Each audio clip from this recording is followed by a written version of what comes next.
I would say cancel it and all bets are off and let hell break out. I'd say they ought to be returned by 12 o'clock on Saturday, and if they're not returned, all of them, not in drips and drabs, not 2 and 1 and 3 and 4 and 2. America में राष्ट्रपति चुनाव जीतने के बाद दिसंबर 2024 में Donald Trump ने ऐलान कर दिया था कि अगर 20 जनवरी 2025 तक हमास ने इजरायली बंधकों को रिहा नहीं किया तो वो गाजा में नर्क की तबाही ला देंगे। और उनके इस ऐलान के बाद इजरायल और हमास के बीच युद्ध विराम और बंधकों की रिहाई के समझौते की बात आगे बढ़ गई थी। मिस्र और कतर की मध्यस्थता में दोनों पक्ष इस समझौते पर राजी हो गए थे। वहीं ट्रंप ने भी धीरे धीरे बंधकों की रिहाई को हरी झंडी दे दी थी और उस वक्त माना गया था कि ट्रंप के दबाव में नेतन्याहू ने ये डील की है, क्योंकि इजरायल को एक इजरायली बंधक के बदले 100 फिलिस्तीनियों को रिहा करना पड़ रहा था। यहाँ तक कि गाजा में हमास के समूल नाश की बात भी हवा हवाई हो गई थी। लेकिन हमास ने कह दिया है कि वो अगली सूचना तक इजरायली बंधकों की रिहाई को रोक रहा है और हमास के इस ऐलान के बाद राष्ट्रपति डोनाल्ड ट्रंप बुरी तरह से भड़क गए हैं और ट्रंप ने एक बार फिर से हमास को अल्टीमेटम दिया है।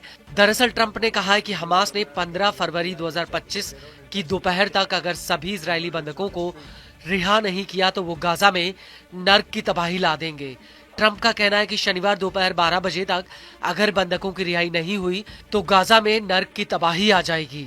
Well, I would say this, and I'm going to let that because that's Israel's decision, but as far as I'm concerned, if all of the hostages aren't returned by Saturday at 12 o'clock, I think it's an appropriate time.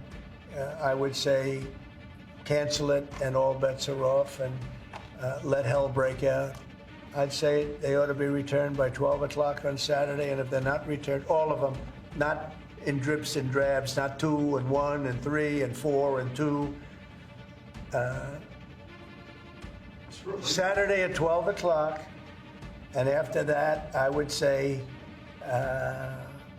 all hell is going to break out. And I don't think they're going to do it. I think a lot of them are dead. I think a lot of the hostages are dead. I think it's a great human tragedy what's happened, how people can be that mean to do. आपको बता दें कि इससे पहले Trump ने खुद ही बंधकों की किश्तों में रिहाई वाले समझौते को हरी झंडी दी थी, लेकिन इस बार ट्रंप ने कह दिया है कि वो धीरे धीरे बंधकों की रिहाई नहीं चाहते, बल्कि एक बार में सभी बंधकों को रिहा किया जाना चाहिए।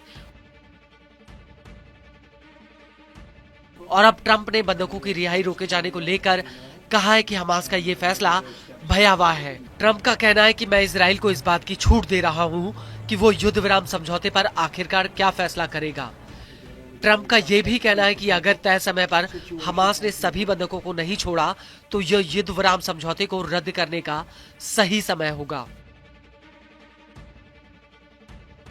हालांकि ट्रंप ने यह साफ नहीं किया कि अगर हमास डेडलाइन पर बंधकों को रिहा नहीं करता है तो वो क्या एक्शन लेंगे, लेकिन ट्रंप ने यह जरूर कहा दिया कि आपको पता चल जाएगा, उन्हें पता चल जाएगा और हमास को भी इस बात का पता चल जाएगा कि मेरा मतलब क्या था।